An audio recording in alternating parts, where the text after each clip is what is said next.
सब अपना अपना भेष बदलकर राजा विराट के यहाँ चाकरी करने गए, तो विराट ने उन्हें अपना नौकर बनाकर रखना उचित न समझा। हर एक के बारे में उनका यही विचार था कि ये तो राज करने योग्य प्रतीत होते हैं। मन में शंका तो हुई, पर पांडवों के बहुत आग्रह करने और विश्वास दिलाने पर राजा ने उन्हें अपनी सेवा में ले लिया। पांडव अपनी अपनी पसंद के कामों पर नियुक्त कर लिए गए। युधिष्ठिर कंठ के नाम से विराट के दरबारी बन गए और राजा के साथ चौपड़ खेलकर दिन बिताने लगे। भीमसेन वल्लभ के नाम से रसोइयों का मुखिया बनकर रहने लगा। वो कभी कभी मशहूर पहलवानों से कुश्ती लड़कर या हिंस्र जंतुओं को वश में करके राजा का दिल बहलाया करता था। अर्जुन स्त्री के वेश में बृहन्नला के नाम से रणवास की स्त्रियों, खासकर विराट की कन्या उत्तरा और उसकी सहेलियों एवं दास दासियों को नाच और गाना बजाना सिखलाने लगा। नकुल ग्रंथिक के नाम से घोड़ों को साधने, उनकी बीमारियों का इलाज करने और उनकी देखभाल करने में अपनी चतुरता का परिचय देते हुए राजा को खुश करता रहा। सहदेव तंतेपाल के रूप में गाय बैलों की देखभाल करता रहा। पांचाल राजा की पुत्री द्रौपदी, जिसकी सेवा टहल के लिए कितनी ही दासियां रहती थीं, अब अपने पतियों की प्रतिज्ञा पूरी करने हेतु दूसरी रानी की आज्ञाकारिणी दासी बन गई। विराट की पत्नी सुदेशना की सेवा शुश्रूषा करती हुई रणवास में सैरंध्री के नाम से काम करने लगी। रानी सुदेशना का भाई कीचक बड़ा ही बलिष्ठ और प्रतापी वीर था। मत्स्य देश की सेना का वही नायक बना हुआ था और अपने कुल के लोगों को साथ लेकर कीचक ने बूढ़े विराटराज की शक्ति और सत्ता में खूब वृद्धि कर दी थी। कीचक की धाक लोगों पर जमी हुई थी। लोग कहा करते थे कि मत्स्य देश का राजा तो कीचक है, विराट नहीं। यहाँ तक कि स्वयं विराट भी कीचक से डरा करते थे और उसका कहा मानते थे। जब से पांडवों के 12 बरस के वनवास की अवधि पूरी हुई थी, तभी से दुर्योधन के गुप्तचरों ने पांडवों की खोज करनी शुरू कर दी थी। इन्हीं दिनों हस्तिनापुर में कीचक के मारे जाने की खबर फैल गई। ये खबर पाते ही दुर्योधन का माथा ठनका कि हो न हो कीचक का वध भीम ने ही किया होगा। ये दुर्योधन का अनुमान था। उसने अपना यह विचार राजसभा में प्रकट करते हुए कहा, मेरा ख्याल है कि पांडव विराट के नगर में ही छिपे हुए हैं। मुझे तो यही ठीक लगता है कि मत्स्य देश पर हमला कर देना चाहिए। यदि पांडव वहां होंगे तो निश्चय ही विराट की तरफ से हमसे लड़ने आएंगे।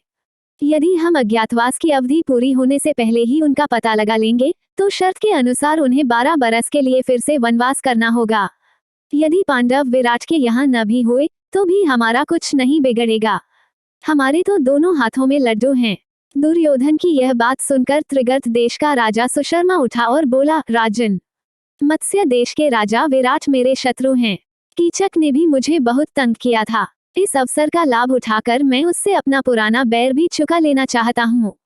कर्ण ने सुशर्मा की बात का अनुमोदन किया।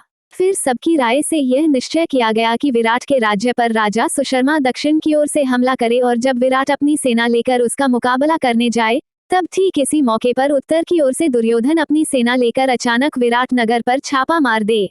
इस योजना के अनुसार राजा सुशर्मा ने दक्षिण की ओर से मत्स्य देश पर आक्रमण कर दिया। मत्स्य देश के दक्षिणी हिस्से पर त्रिगर्तराज की सेना छा गई और गायों के झुंड सुशर्मा की सेना के कब्जे में आ गए।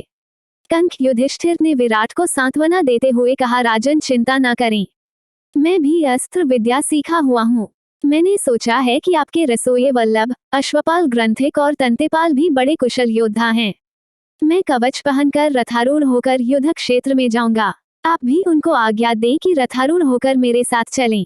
सबके लिए रथ और शस्त्रास्त्र की आज्ञा दीजिए। ये सुनकर विराट बड़े प्रसन्न हो गए। उनकी आज्ञानुसार चारों वीरों के लिए रथ तैयार होकर आ खड़े हुए।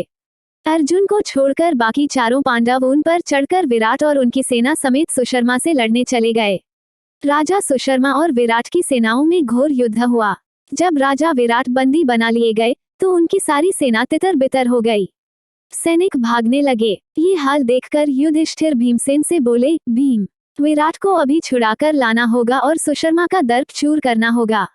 यदि तुम सदा की भांति सिंह की सी गर्जना करने लग जाओगे तो शत्रु तुम्हें तुरंत पहचान लेंगे। इसलिए सामान्य लोगों की भांति रथ पर बैठकर और धनुष बाण के सहारे लड़ना ठीक होगा। आज्ञा मानकर भीमसेन रथ पर से ही सुशर्मा की सेना पर बाणों की बौछार करने लगा। थोड़ी ही देर की लड़ाई के बाद भीम ने विराट को छुड़ा लिया और सुशर्मा को कैद कर लिया।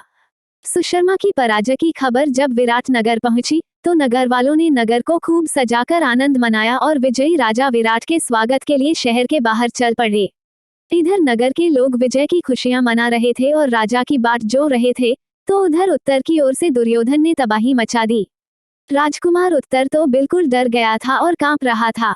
उसने बृहन्नला से कहा, बृहन्नला, मुझे बचाओ इस संकट से, मैं तुम्हारा बड़ा उपकार मानूंगा।